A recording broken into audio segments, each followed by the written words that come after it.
रामायणी 30 बड़ी महत्वपूर्ण रामायणी है। इसमें कबीर ने खरी खरी कही, इतनी खरी खरी कही है कि लोगों को खोटी खोटी खोटी खोटी लगती है।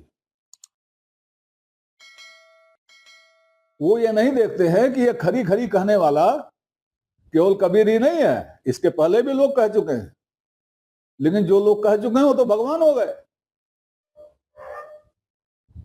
और कबीर को कह दिया खोटी खोटी कहता है।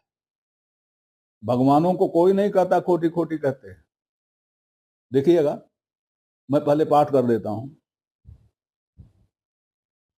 ओ भोले खट दर्शन भाई, पाखंड भेष रहा लपटाई, जीव शिव का आहि नसौना, चारु वेद चतुर्गुण मौना, जैन धर्म का मर्म न जाना, पाती तोर देव घर आना, दवना मरुआ चंपा के फूला, मानव जीव कोटि समतूला, और पृथ्वी के रोम उचारे, देखत जन्म आपनो हारे, मनमथ बिंदु करे असरारा, कल्पय बिंदु खसे नहीं द्वारा, ताकर हाल होए अद्भुता, छौ दर्शन में जैन बिगुरचा। साखी ज्ञान अमर पद बाहिरे, नियरे ते है दूर, जो जाने ताके निकट है, नहीं तो रहा सकल घटपूर। अब इसको समझने पे आते हैं। ओ भूले खट दर्शन भाई,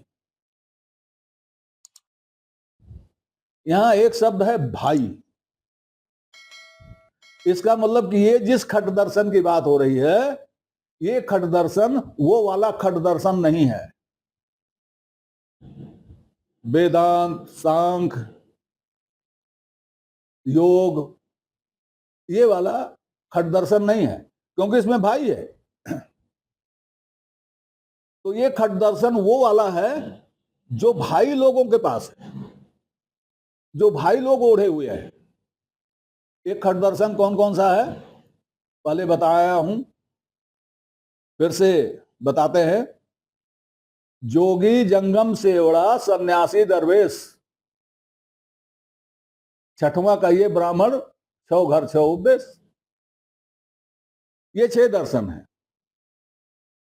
ये 6 दर्शन है, इन्हीं के लिए कहा जा रहा है। जोगी जंगम सेवड़ा सन्यासी दरवेश ब्राह्मण, इनके लिए कहा जाता है। ब्राह्मण जात नहीं, ब्राह्मण दर्शन, ब्राह्मण जात नहीं, ब्राह्मण दर्शन। क्या कहा जा रहा है? ओ भूले खट दर्शन भाई, ये 6 दर्शन भाई भूले हुए हैं। भाई क्यों कह रहे हैं?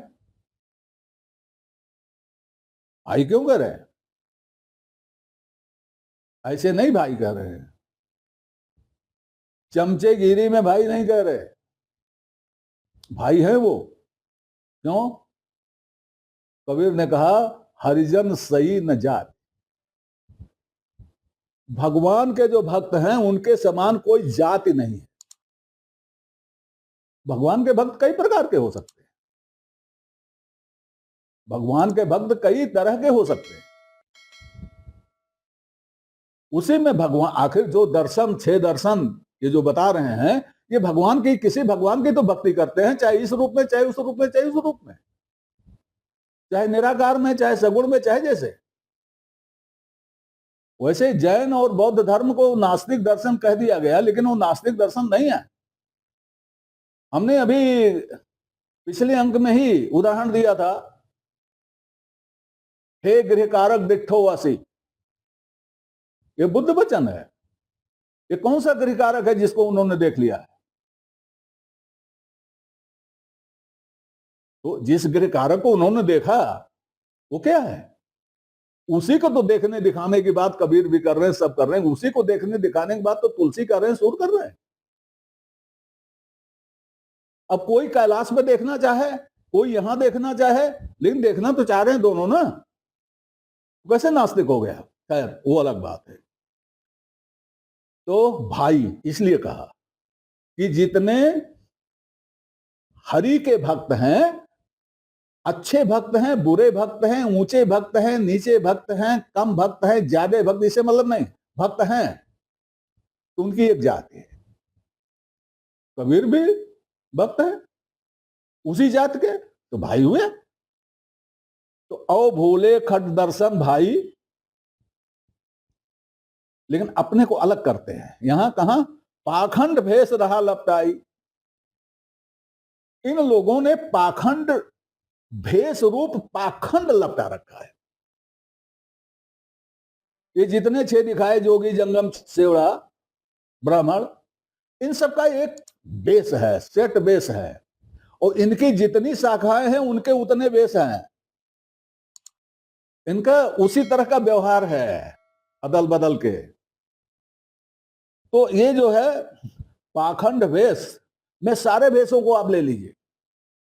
कबीर कहते हैं कि ये भूले हुए हैं और इन्होंने भेष रूप, भेष में सब आ जाता है, ये भी तिलक भी, छापा तिलक वस्त्र के साथ साथ भेष में वो किताबें भी आ जाती हैं जो लेकर चलते, वो भी तो पहचान होती ना, किताबें भी आ जाती हैं, कमंडल तक भेष में आ जाता है, किस किस तरह के कमंडल हैं, डंडे तक हो भेष में आ जाते हैं।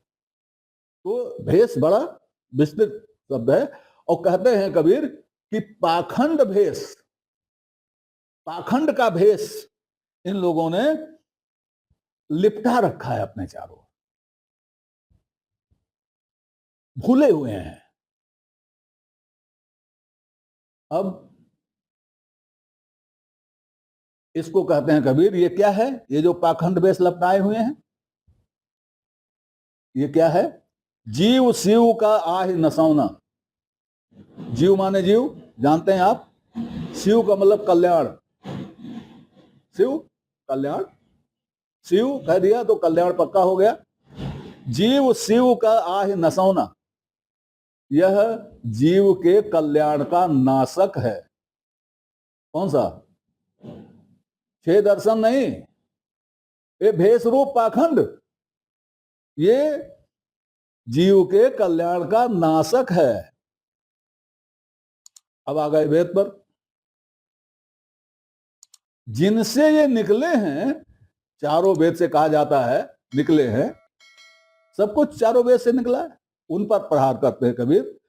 कहते हैं चारु वेद चतुर्गुण मौना, चारों वेद चौथे गुण के बारे में मौन है। क्या ये वेदों की आलोचना है? क्या यह वेदों का तिरस्कार है? ये कह करके कि चारों वेद चौथे गुण के बारे में मौन है, कबीर सिर्फ ये कर रहे हैं कि वेदों की चमचागिरी नहीं कर रहे हैं, वस्तु स्थिति बता रहे हैं। इसमें इसमें कहां आ गया जो है वेदों का विरोध, कहा गया? और अगर यह वेदों का विरोध है, आप मानते हो वेदों का विरोध है, तो गीता अध्याय 2 श्लोक 45 क्या कहता है, उसको एक बार देख लीजिए। मैं वैसे सुना दे रहा हूं। त्रैगुण विषया वेदा निस्तै गुण्यो भवार्जुन, भवार्जुन निर्द्वंदो नित्य सत्वस्थौ निर्योग क्षम आत्मवान। गीता अध्याय 2 श्लोक 45। अर्थ हुआ वेद त्रिगुण विषय वाले हैं, त्रिगुण के विषय वाले हैं, इनसे हे अर्जुन इनसे निकलो, इनसे परे हो जाओ, इनसे निकलो। यहां तो भगवान कृष्ण वेदों से निकलने के, बाहर आने की बात कर रहे हैं, और कारण दे रहे हैं, इसलिए दे रहे हैं, यह कह रहे हैं कि त्रिगुण वाले हैं ये। अब कबीर जरा उल्टा बोलते हैं। कबीर कहते हैं कि वेद 3 गुणों के बारे में तो बोलते हैं, भगवान भी कह रहे हैं त्रिगुण वाले हैं, चौथे गुण के बारे में मौन है। चौथा गुण कौन सा? भाई यहां तो त्रिगुण त्रिगुण त्रिगुण त्रिगुण व्याप्त है, त्रिगुण व्याप्त है, त्रिगुण व्याप्त है, यही कहते हैं। तीन के बाद चौथे के किसी को होश ही नहीं। और चौथा है कैसे नहीं?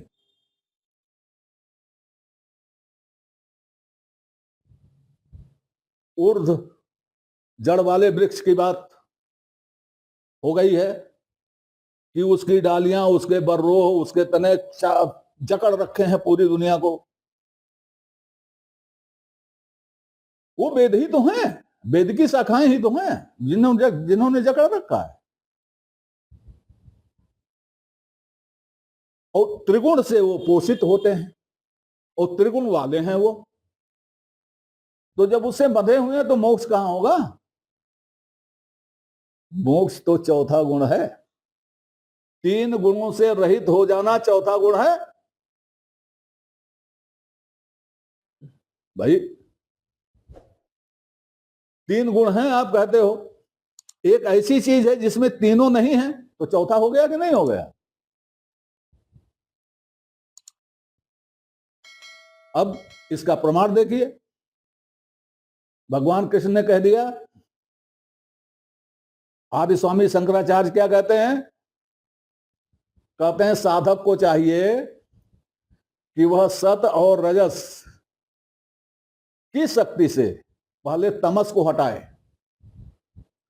फिर सत की शक्ति से रजस को हटाए, और फिर आत्मशक्ति से सत को हटा दे। क्योंकि सत में खुद ही हट जाने की प्रवृत्ति होती है, इसलिए हट जाएगा। तीनों को हटाने की बात कहते हैं आदि स्वामी शंकराचार्य। उन्हीं तीनों को हटाने के बाद कृष्ण कहते हैं। उन्हीं तीनों की बात कबीर कहते हैं कि तीन ही हैं ये, चौथा नहीं है इनमें। तो क्या करो? हट जाओ। ये तो कबीर कह रहे, इसमें कोटि का। तो चारु वेद चतुर्गुण मौना, ये हो गया।